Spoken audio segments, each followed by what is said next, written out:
GSP Plus சலுகையை தக்க வைப்பது மிக அவசியம். கொள்கை கட்கைகள் நிலையம் சுட்டிக்காட்டு என்பதாக அந்த செய்திக்கு தலைப்பிடப்படுகிறது. அமெரிக்காவின் ஏற்றுமதி தீர்வை அறிவிப்பை அடுத்து உலகளாவிய ரீதியில் நிச்சயமற்ற வர்த்தக நிலைமைகள் தோற்றம் பெற்றிருப்பதனால் தற்போது இலங்கை ஐரோப்பிய ஒன்றியத்தின் GSP Plus வரிச்சலுகையை தக்க வைத்துக் கொள்வது மிகவும் முக்கியமானது மாறியிருப்பதாக கொள்கை கட்கைகள் நிலையம் சுட்டிக்காட்டியிருக்கின்றது. ஐரோப்பிய ஒன்றியத்தினால் நிறுத்தி வைக்கப்பட்டிருந்த GSP Plus வரிச்சலுகை கடந்த 2017ஆம் ஆண்டு முதல் மீண்டும் இலங்கைக்கு வழங்கப்பட்டது.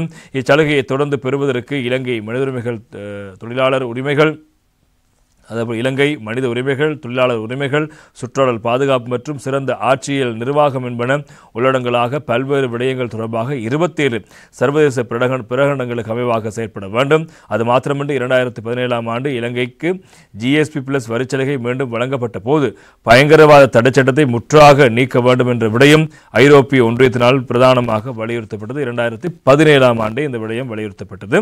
எனவே இந்நிலையில் கடந்த 2022 முதல் 2024ஆம் ஆண்டு வரையான காலப்பகுதியில் GSP Plus வரிச்சலுகையை பெற்றுக்கொள்வதற்கு இலங்கையினால் இணங்கப்பட்ட கட்டுப்பாடுகள் உரியவாறு நிறைவேற்றப்பட்டிருக்கின்றனவா என்பன குறித்து மதிப்பீடு செய்வதற்காக இம்மாத இறுதியில் ஐரோப்பிய ஒன்றிய பிரதிநிதிகள் குழுவினர் இலங்கைக்கு வருகை தருகின்றார்கள்.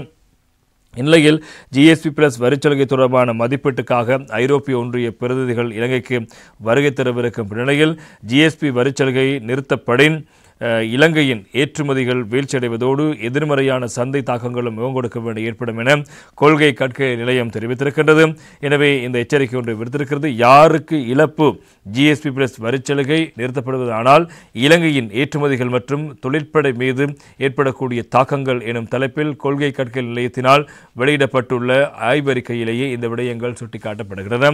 அத்தோடு 2023ஆம் ஆண்டு இலங்கையினால் ஐரோப்பிய ஒன்றிய நாடுகளுக்கு மேற்கொள்ளப்பட்ட மொத்த ஏற்றுமதிகளின் பெறுமதி $3.63 பில்லியன் எனவும் இது மொத்த ஏற்றுமதி வருமானத்தில் 30.08% எனவும் தெரிவித்துள்ள கொள்கை கட்கைகள் நிலையம் GSP Plus சலுகையை பயன்படுத்தி ஆடைகள், ரப்பர் உற்பத்திகள், கோப்பி, தேயிலை, வாசனை திரவியங்கள் மற்றும் மீன் உற்பத்திகள் என்பன உள்ளடங்களாக 1301 பொருட்கள் ஏற்றுமதி செய்யப்பட்டிருப்பதாக குறிப்பிடப்படுகிறது.